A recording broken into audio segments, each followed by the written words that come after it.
Hello, ഇന്ന് സിമ്പിളായിട്ടുള്ളൊരു തക്കാളി ചോറാണ് കേട്ടോ. അതിന് വേണ്ടി 5 തക്കാളി ചെറുതായി അരിഞ്ഞത്, 2 സവാള ചെറുതായി അരിഞ്ഞത്, 1 സ്പൂൺ ഗരം മസാല, 1.5 സ്പൂൺ മഞ്ഞൾപ്പൊടി, 2 സ്പൂൺ മുളക് പൊടി, 4 സ്പൂൺ പൊട്ടുകടല, 1 സ്പൂൺ പെരുംജീരകം, 1.5 സ്പൂൺ കടുക്, 12 പച്ചമുളക്, 2 സ്പൂൺ ഇഞ്ചി വെളുത്തുള്ളി പേസ്റ്റ്, കുറച്ച് മല്ലിയില. ഇനി ഒരു കടായിലേക്ക് 3 ടേബിൾ സ്പൂൺ വെളിച്ചെണ്ണ ഒഴിച്ചു കൊടുത്ത ശേഷം കടുക് ഇട്ട് കൊടുക്കുക. കടുക് പൊട്ടി വരുമ്പോൾ നമുക്ക് പൊട്ടുകടല ചേർത്ത് കൊടുക്കാം. അത് കഴിഞ്ഞ് നമുക്ക് സവാള കൂടി ചേർത്ത് നന്നായിട്ടൊന്ന് വഴറ്റിയെടുക്കാം.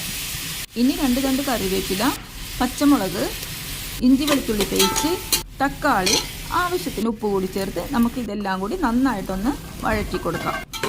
ഇതെല്ലാം നന്നായിട്ട് വഴറ്റിയ ശേഷം നമുക്കിനി പൊടികൾ കൂടി ചേർത്ത് കൊടുക്കാം. ഇതിൻ്റെ പച്ചമണം മാറുന്നത് വരെ എല്ലാം കൂടി ഒന്ന് നന്നായിട്ട് വഴറ്റിയെടുക്കണം. ഇനി ഇതിലേക്ക് നമുക്ക് ചോറ് കൂടി ചേർത്ത് കൊടുക്കാം.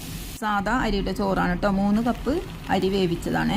ഇനി 1 സ്പൂൺ നെയ്യും മല്ലിയിലയും കൂടി ചേർത്ത് ഗ്യാസ് ഓഫാക്കാം. ഇഷ്ടമായ